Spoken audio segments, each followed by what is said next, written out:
बात है। एक समुद्र के किनारे एक गुरु अपना आश्रम बनाकर रहा करते थे। हजारों शिष्य उनसे ज्ञान ग्रहण करने के लिए दूर दूर से उनके पास आकर रहते थे। गुरु का ज्ञान देने का तरीका भी बड़ा ही अनूठा था। शुरुआत में वो अपने शिष्यों को उपदेशों के माध्यम से ज्ञान देते थे। उसके बाद वो अपने शिष्यों को उस ज्ञान का अनुसरण करने के लिए कहते थे। उस ज्ञान को अपने व्यवहारिक जीवन में उतारने को कहते थे।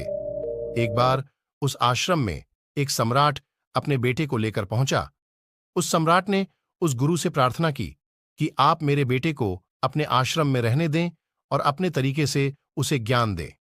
उसे इस आश्रम में बिल्कुल भी ऐसा नहीं लगना चाहिए कि वो किसी सम्राट का बेटा है। उसे बिल्कुल साधारण शिष्यों की तरह ही ज्ञान देने की कृपा करें। गुरु ने मुस्कुराते हुए कहा कि सम्राट, ज्ञान इसी तरीके से लिया जा सकता है। अगर तुम अपने आप को दूसरों से बड़ा समझोगे तो तुम ज्ञान ग्रहण नहीं कर पाओगे। अगर तुम्हें ज्ञान ग्रहण करना है तो तुम्हें दूसरों की तरह अपने आप को साधारण समझना होगा। यही ज्ञान ग्रहण करने की सबसे पहली सीढ़ी होती है। तुम निश्चिंत रहो, आज से तुम्हारे बेटे की जिम्मेदारी मेरे कंधों पर रही। ये कहकर गुरु सम्राट के बेटे को अपने साथ लेकर समुद्र के किनारे टहलने के लिए निकल गए। आश्रम के बाकी सभी बच्चे उस सम्राट को देख रहे थे। सम्राट अपने बेटे को अपने रथ पर बिठाकर लाया था, जिससे सभी बच्चे समझ गए थे कि ये लड़का सम्राट का बेटा है। इसी वजह से आश्रम के सभी बच्चे सम्राट के बेटे की तरह आकर्षित हो गए थे। जब गुरु सम्राट के बेटे को लेकर समुद्र पर टहल रहे थे तो सम्राट का बेटा अचानक फूट फूट कर रोने लगा, क्योंकि अभी वो सिर्फ 12 वर्ष का था और 12 वर्ष की आयु में उसके पिता उसे अपने से दूर छोड़कर चले गए थे। ये सदमा वो बच्चा सहन नहीं कर पा रहा था। वो नहीं समझ पा रहा था कि उसके पिता उसकी भलाई के लिए उसे उस गुरु के पास छोड़कर गए हैं। उसे रोते हुए देखकर गुरु ने कहा कि बेटा, मैं तुम्हें चुप नहीं करगा। हो सकता है कि आज मैं तुम्हारे आंसू पोंछ दूं, लेकिन कल तुम फिर अपने आप को अकेला पाओगे। याद रखना, जीवन में इंसान अकेला आता है और अकेला ही जाता है। जितनी जल्दी जो इंसान इस बात को समझ लेता है, वो उतनी जल्दी आत्मज्ञान के रास्ते पर निकल पड़ता है। गुरु ने अपनी बात आगे बढ़ाते हुए कहा कि जो इंसान अकेला रहना सीख लेता है, वही खुद से प्यार कर पाता है, और जो खुद से प्यार करना जानता है, वो किसी के भी जाने का अफसोस नहीं करता, क्योंकि वो खुद से ही प्यार करता है।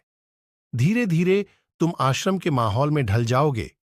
शुरुआत में तुम्हें समस्या आ सकती है, लेकिन कुछ दिनों के बाद तुम इसे आत्मसात कर लोगे। उसके बाद तुम्हें यही जगह बहुत अच्छी लगने लगेंगी। ये जगह तुम्हें अपनी महल जैसी लगने लगेंगी। संध्या हो चली थी। समुद्र के दूसरे छोर पर सूरज छिपने लगा था और अपनी लालिमा पूरे आसमान में बिखेर रहा था। बड़ा ही सुंदर दृश्य था और गुरु शिष्य को अपने साथ लेकर आश्रम में वापस लौट आए। उस शिष्य को भी थोड़ी सांत्वना मिली, क्योंकि गुरु की आंखों में एक अभूतपूर्व शांति झलक रही थी। और जब हम किसी एकांतवासी गुरु की आंखों में वो शांति देख लेते हैं तो हमारे हृदय से भी सारा भार हट जाता है, मन एकदम निर्मल हो जाता है। जब सम्राट का बेटा रात्रि का भोजन करने के लिए भोजन कक्ष में पहुंचा तो आसपास के सभी शिष्य उसके पास आने लगे। उन सभी को पता था कि ये सम्राट का बेटा है और अगर हम इससे दोस्ती कर लेते हैं तो उससे हमारा बहुत फायदा होने वाला है। यही सोचकर आश्रम के ज्यादातर ने उसे घेर लिया था। बस कुछ बच्चे जो अकेले रहने का महत्व समझते थे, जो दिखावे में विश्वास नहीं करते थे, वो उस सम्राट के बेटे के पास जाने की बजाय अपना पूरा ध्यान खाने पर लगा रहे थे। तो आसपास के सभी शिष्य उसके पास आने लगे।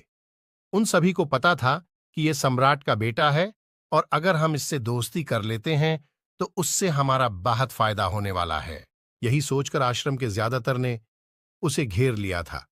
बस कुछ बच्चे जो अकेले रहने का महत्व समझते थे, जो दिखावे में विश्वास नहीं करते थे, वो उस सम्राट के बेटे के पास जाने की बजाय अपना पूरा ध्यान खाने पर लगा रहे थे और एकांत में बैठकर अपना भोजन कर रहे थे। कुछ दिनों के बाद सम्राट के बेटे की आश्रम के ज्यादातर बच्चों के साथ दोस्ती हो गई। अब वो आश्रम में उन बच्चों के साथ घूमता, उन्हीं के साथ अपना ज्यादातर समय बिताता। आखिरकार सम्राट का बेटा था, सुख सुविधाओं में पला बड़ा था। आसपास बहुत से दास औरत आसिया होते थे। आसपास अपने मित्रों से घिरे होना, वही दिनचर्या उसने इस आश्रम में भी अपना ली थी। ऐसा नहीं था कि गुरु को ये सब पता नहीं था, पर गुरु उसे अलग तरीके से ज्ञान देना चाहते थे। बच्चों को ज्ञान आप उपदेश देकर नहीं दे सकते, उन्हें साक्षात्कार कराना पड़ता है। उसके बाद उन्हें वो बात समझ आती है जो आप समझाना चाहते हैं। गुरु को ये बात पता थी कि अगर मैं इसे बोलकर बताऊंगा तो ये कभी समझ नहीं पाएगा। मुझे ऐसे दिखाना पड़ेगा, इसे एहसास कराना पड़ेगा कि अकेले रहने से ही तुम अपनी शक्तियों को जान पाओगे। ये सीख देने के लिए गुरु एक दिन उस शिष्य को अपने साथ एक पहाड़ी की चोटी पर ले गए। पहाड़ी पर पहुंचकर गुरु ने उसे शिष्य से कहा कि अब तुम्हारा ज्ञान पूरा हो चुका है, बस एक आखिरी रात तुम्हें यहां पर बितानी होगी। उसके बाद अगले दिन शाम को मैं तुम्हारे राजमहल में तुमको पहुंचा दूंगा। वो बच्चा तो ये सुनकर बहुत खुश हो गया कि अब मैं वापस अपने राजमहल चला जाऊंगा। फिर से मेरे दास और दासियां, सारी भोग की वस्तु ये मेरे पास होंगी। उस शिष्य ने गुरु से पूछा कि गुरु जी, मुझे आज रात आप यहां पहाड़ी पर क्यों छोड़ रहे हैं? आखिर मुझे कौन सा आखिरी ज्ञान यहां से मिलेगा? गुरु ने मुस्कुराते हुए कहा कि यहां पर चट्टान के पीछे तुम्हें छिपकर बैठना होगा। यहां पर रोज रात को एक एक बाज जाता है। तुम्हें उस बाज को देखना है, बड़ी गौर से देखना है। हर गतिविधि देखनी है और उस बाज को देखने के बाद अगले दिन अगर तुम उस बाज की खूबियों मुझे बता पाए तो मैं तुम्हें तुम्हारे राजमहल वापस भिजवा दूंगा। और हां, सुबह आने से पहले एक बात पर और ध्यान देना है, एक चरवाहा यहां पर अपनी भेड़ों को चराने के लिए आता है। तुम्हें उन भेड़ों की गतिविधियां भी देखनी है। याद रखना, बाज की गतिविधि रात को और भेड़ों की गतिविधि सुबह। अगर तुम दोनों की गतिविधि ध्यान से देखकर मुझे बता पाए तो तुम इस आश्रम से हमेशा के लिए आजाद हो जाओगे। तुम्हारा ज्ञान पूरा हो जाएगा। मैं तुम्हारे पिता को कह दूंगा कि ये बच्चा हमारे आश्रम का सबसे ज्ञानी बच्चा है। ये कहकर गुरु अपने आश्रम में वापस लौट आए और वो बच्चा वहीं पर उस चट्टान के पीछे खड़ा हुआ उस बाज का इंतजार करने लगा। काफी वक्त बीत जाने के बाद वहों पर एक बाज अपने बच्चों के साथ पहुंचा। सम्राट के बेटे ने पूरी रात उस बाज की गतिविधि बड़े ही ध्यानपूर्वक देखी और सुबह होने के बाद जब चरवाहा वहां पर अपनी भेड़ों को लेकर पहुंचा तो उसने एक अभूतपूर्व दृश्य देखा। उसने देखा कि वो बाज भेड़ की एक मेमने को अपने पंजों में दबाकर आसमान में उड़ गया। उसने उस भेड़ के बच्चे का शिकार कर लिया था। ये सारा दृश्य देखकर वो बच्चा आश्रम में वापस अपने गुरु के पास पहुंचा। इससे पहले कि गुरु उससे कुछ पूछते, उसने गुरु को प्रणाम करते हुए कहा कि गुरुदेव, आप आश्रम के सभी बच्चों को यहां पर बुला लीजिए। मैं सब लोगों को बताना चाहता हूं कि मैंने क्या देखा। जब आश्रम के सभी बच्चे वहां पर पहुंच गए तो उस सम्राट के बेटे ने कहना शुरू किया कि मैंने अपने जीवन में बहुत से पक्षियों को देखा है, लेकिन बाज उन सभी पक्षियों में से सबसे अद्भुत और सबसे अलग होता है। उदाहरण के लिए, एक तोता हम सभी ने देखा है। तोता बोलता तो बहुत है लेकिन कभी ऊंचा नहीं उड़ पाता। लेकिन एक बाज जो कि हर समय शांत रहता है, वो आकाश को भी छू सकता है। उसमें आकाश को भी छू लेने का सामर्थ्य होता है।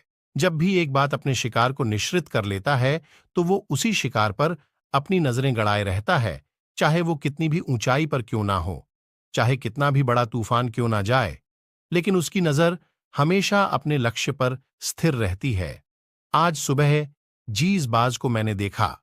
उसने हर भेड़ को अपना शिकार नहीं बनाया, बल्कि उस भेड़ के झुंड में से उसने उस भेड़ के मेमने को अपना शिकार बनाया। उस बाज की तरह हमें भी अपना ध्यान अपने एक ही लक्ष्य पर स्थिर रखना चाहिए। चाहे कितनी भी अड़चनें क्यों ना आए, हमें अपना लक्ष्य स्पष्ट दिखाई देना चाहिए। 1020 अलग अलग लक्ष्यों में अपनी ऊर्जा बर्बाद करने की बजाय हमें किसी एक लक्ष्य पर पूरी एकाग्रता के साथ ध्यान देना चाहिए। तीसरी बात जो मैंने उस बात से सीखी और जो हम सभी को सीखनी चाहिए वो ये है कि बाज कभी भी दूसरे पक्षी के साथ नहीं उड़ता, वो हमेशा आकाश में अकेला उड़ता है। इससे हमें ये सीख लेनी चाहिए कि हमें कभी भी छोटी सोच वाले लोगों के साथ नहीं रहना चाहिए। आखिरकार हम भी वही बन जाते हैं जिनके साथ हम रहते हैं। इसीलिए या तो बड़ी सोच वालों के साथ रहो या फिर अकेले रहो, क्योंकि जब हम अकेले रहते हैं तभी हम खुद की ताकत और खुद की कमजोरियों को जान पाते हैं। कमजोरियों को जानकर उनको दूर कर सकते हैं और अपनी ताकत को जानकर उसका सही इस्तेमाल कर सकते हैं। लेकिन वो तभी संभव होगा जब हम अकेले रहना सीखेंगे। चौथी सीख जो हमें एक बाज से लेनी चाहिए कि एक बाज हमेशा अपनी सीमाओं से ऊपर उठकर उड़ता है। जब तूफान आता है तो हर एक पक्षी अपने घोंसले की तरफ भागता है, खुद को छुपाने की जगह ढूंढता है, लेकिन बाज ऐसा कुछ भी नहीं करता। वो खुद की सीमाओं को तोड़कर बादलों से भी ऊपर उड़ने का प्रयास करता है। हवाएं उसे थपेड़े मारती हैं, पंख उसके बाहरी हो जाते हैं, पानी और धूल की वजह से उसे कुछ दिखाई नहीं देता, लेकिन वो फिर भी आसमान की तरफ उड़ता रहता है और अंततः बादलों से भी ऊपर निकल जाता है और वहां तब तक उड़ता रहता है जब तक मौसम ठीक नहीं हो जाता। अपनी सीमाओं को सिर्फ इसलिए तोड़ पाता है क्योंकि वो समस्या के आने पर उससे घबराता नहीं है, उससे डरकर बचने का प्रयास नहीं करता, बल्कि एक सकारात्मक नजरिए के साथ उसका सामना करता है। जीवन में चाहे कितनी भी अड़चनें क्यों ना आए, हमें उन अड़चनों से लड़ना चाहिए, न कि उनसे डरकर कहीं छुप कर बैठना चाहिए। बहादुर तो वो लोग होते हैं जो तूफानों से टकरा जाते हैं, कायर तो अपने घर में अपने घोंसले में अपनी जगह ढूंढकर बैठ जाते हैं। पांचवीं बात जो हम एक बाज से सीखनी चाहिए कि बाज कभी भी अपने घोंसले में घास के कोमल तिनके नहीं रखता। जो तिनके एक कोमल होते जाते हैं वो उन्हें निकालकर फेंकता रहता है। उसी तरह चाहे कितनी भी आरामदायक जिंदगी आपको मिली हो, लेकिन उस आराम से ऊपर उठकर अपने आलस्य को तोड़कर जीवन में मेहनत करते रहना चाहिए। जीवन में पसीना बहाना चाहिए, शारीरिक मेहनत करनी चाहिए। अपने घोंसले से कोमल तिनके उठाकर फेंक दो और आज ही अपने आलस्य को तोड़कर निकल पड़ो। हर दिन अपने आप को चुनौतियां दो, हर दिन मुश्किलों से लड़ो, क्योंकि वही मुश्किलें तुम्हें मजबूत बनाएंगी। जंगल के राजा शेर को भी झंड बनाकर शिकार करते हुए देखा जा सकता है, लेकिन बाज हमेशा अकेला शिकार करता है, क्योंकि वो जानता है कि भीड़ हौसला तो देती है मगर साहस छीन लेती है। आदमी को हमेशा अकेले ही आगे बढ़ना होता है। यही कारण होता है कि वो जल, थल और नभ सभी जगहों पर अपने शिकार का परचम लहरा सकता है। बाज की उम्र लगभग 70 साल की होती है, लेकिन 40 साल में ही उसका शरीर बूढ़ा हो जाता है। नाखून उसके पैरों में ढंसने लगते हैं, पंख उसके शरीर में चिपक जाते हैं, उसकी चोंच मुड़ जाती है, उसका शरीर भारी हो जाता है। ऐसी स्थिति में शिकार करना तो क्या उड़ने की भी हालत नहीं रहती उसकी। ऐसे में उसके पास सिर्फ दो विकल्प होते हैं। पहला, या तो वह खुद की इस अवस्था को स्वीकार कर लें और भूखा प्यासा मर जाए, या किसी दूसरे जानवर का शिकार बन जाए, औजिदई भर काम आने वाली हानियां। और दूसरा विकल्प यह होता है कि वो 6 महीने एक बहुत ही दर्दनाक प्रक्रिया से गुजरे और खुद को फिर से पहले जैसा मजबूत बना लें। लेकिन बाज तो बाज है, वो दूसरा विकल्प चुनता है। इसके लिए वो खुद को एक बहुत ही ऊंचे पहाड़ पर ले जाता है, जहां वो पहले अपनी सोच से अपने सारे पंख खींच खींच कर उखाड़ देता है और फिर चट्टान पर पैर मार मार कर अपने पंजे तोड़ देता है। उसके बाद उसी चट्टान पर अपनी चोंच को पटक पटक कर तोड़ देता है और इस लहलुहान अवस्था में खुद को दूसरे जानवरों से कुपाता फिरता है। अगले 6 महीने तक वो इसी दर्दनाक प्रक्रिया से गुजरता है और इंतजार करता है नए चोंच, नए पंख और नए पंचों का।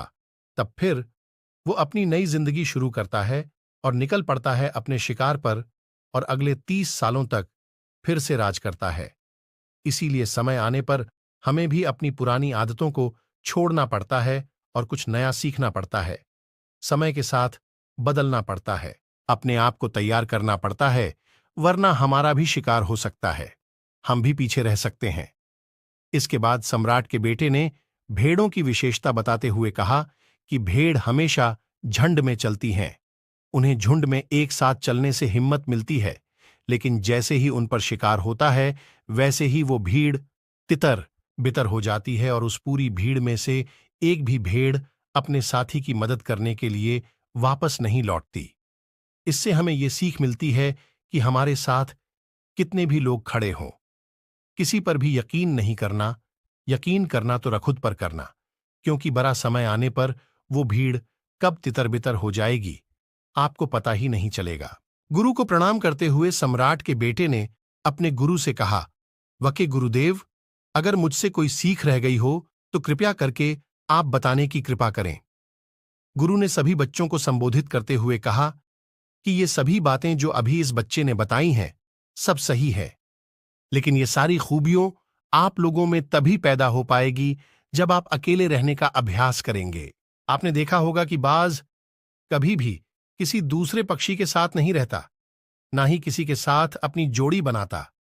वो आसमान में अकेला उड़ता है और अकेला उड़ने की वजह से वो अपनी ताकत और अपनी कमजोरियों को जान पाता है। इसके बाद गुरु ने अपनी बात खत्म करते हुए कहा कि मैं आज रात इस सम्राट के बेटे को इसके राजमहल में छोड़ने के लिए जा रहा हूं, क्योंकि इसके सीख यहां पर पूरी हो गई है। और ये कहकर गुरु उस सम्राट के बेटे का हाथ पकड़कर राजमहल की तरफ रवाना हो गए और बाकी के सभी बच्चे उन्हें पीछे से जाते हुए देखते रहे।